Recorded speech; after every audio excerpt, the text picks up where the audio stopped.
Hello, One-Away class. Mr. McHugh back here with you on section 7.1. We're going to keep, oops, excuse me, hold on a second here. Forgot to turn my pen on. Okay, we are going to continue working on 7.1. Going to tackle page 3. Hope you guys are all recovered from the Texas Longhorn flop. But we are going to take advantage of our Ninja Turtle skills here. I keep teasing you guys about your size here. All this factoring that you've done back at chapter 6, it really comes in handy now, and it needs to become second nature for you. So let me kind of give you an example here. They're going to ask you to simplify the following rational expressions. And so if you look at example 3b, you see you have r squared minus 16 divided by 4 minus r. Okay, now my biggest advice is you gotta, oops, that's supposed to be, look at that fraction bar, look at the top half, and factor it. So r squared minus 16, what is it, class? Okay, by now it should be almost automatically, it's the difference of squares. With that said, you should be able to write r plus 4 times r minus 4. It doesn't matter the order, by the way. Then 4 minus r, you bring it down. And you go, well, that's okay, Mr. McHugh, but wait a second, what's going on here? Yes, you see my notes. Okay, the Texas flop can pop up anywhere. So this whole r minus 4 and 4 minus r is, there's the diagonals, is equal to negative 1. So you put a negative 1 up here, and now all you have to do here is go ahead and multiply, distribute the negative 1. And you've got negative r minus 4 as your answer. Okay, so that's how you do the division ones here. Multiplying rational expressions is basically kind of basically the same idea here, but here's the 4 steps. Let's just review them. Again, number 1, factor the numerator and the denominator. Okay, first key step. Now you're going to see problems that are going to look a little intimidating, but if you factor them and get those parentheses going, you're going to be in good shape. Here's the big Ninja Turtle size here that you're going to use. You're going to cancel out like products. Anything divided by itself equals 1. Okay, you're going to take advantage of that.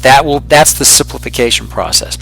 What's ever left, you go ahead and multiply the remaining factors in both the numerator and denominator, and then finally check your products and make sure they're in simplest forms. Okay, so that's your 4-step process here. Let's take a stab at example 4b. Yeah, we don't have to move it, so let's just keep it right here. Let's look at example 4b. Now, okay, I'm not going to read all these to you because you get tired or you get bored listening to me. Take the first trinomial and ask yourself, can you factor it? So from here down to here, I used what technique? Okay, now look at that. Tell me what you think I did. Okay, I used Floyd, reverse FOIL. Look at down here from the second denominator, k squared minus 4k plus 3. Factor it by Floyd, and there's the results. Okay. Come up over here, look at k squared minus k, and ask yourself, how can I factor it? What's rule number 1? Can you pull out a GCF? K squared into k, I pulled out the k, I'm left with k minus 1. Okay, down here, what did I do to go from this trinomial to this product of binomials? Answer, Floyd. Okay, hopefully this helped. So what used to be just one problem back in chapter 6 somewhere now is you're going to do factoring what? 4 separate times. Okay, so these problems, they expand, and then what you want to do is you want to carefully, and I'm going to use different colors here. Let's see how I do here.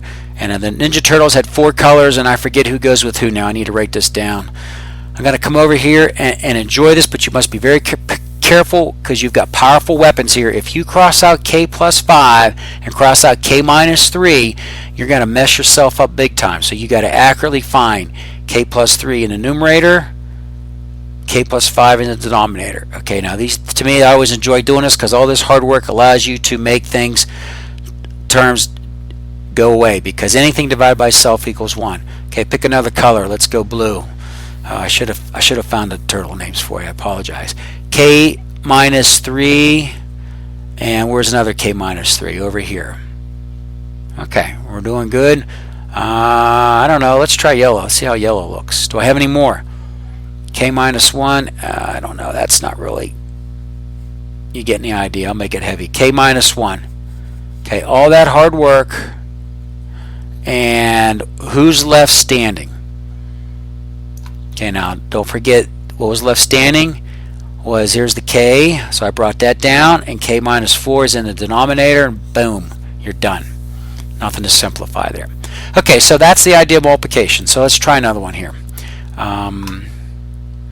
Let's look at example 4D, excuse me, and take each set of parentheses, each polynomial, and say, can you factor? What did I do to go from here to here? Okay, you see my notes, x squared plus 2x, the x should be sticking out, so you pull it out. There's the x, what's left remaining? X plus 2. Remember, if I multiply, I have to boomerang back through distributive property, the original polynomial. Okay, you got it. X plus 1, I left alone.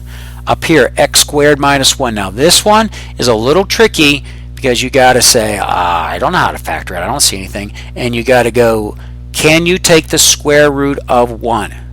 And the answer is yes.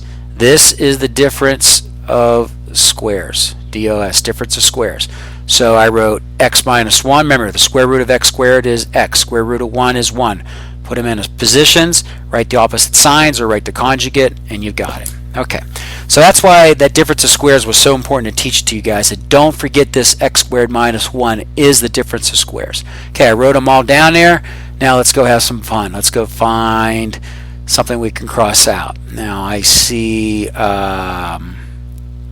what do I see here? X plus 1 in the numerator, x plus 1 in the denominator. Okay, and I have, I see x and I see x squared, and I wrote them over here. That's going to reduce, okay, and that's going to reduce down to x in the denominator. Okay, so let me show you that. Here's x divided by 2. What that's equivalent to is x over x times x. You cross them out, you're left with an x down in the denominator. So I'm crossing that out, and I'm crossing the 2 out. Let's see what pink does. Do I got anything else here? I think I forgot to show you this guy. Sorry about this. Let me back up a step. X to the third plus x to the squared. I pulled out the GCF of x squared, and I was left with what? X plus 1. That's a little scratchy there. X plus 1. Okay, now, so now what's left standing here is the quantity x plus 2 times x minus 1, all divided by x plus 1. Okay, now all these factors are here, and that's how they want your answer. Okay, so these problems require you to be patient, take a little bit of legwork. These problems are going to expand. You're going to find like factors that are stacked on top of each other. They will cancel out, and you simplify. Okay, we're doing good here. We're checking off, finishing up page 3. We got one more page to do on 7.1, so I'll see you for that. Okay, see you later. Bye.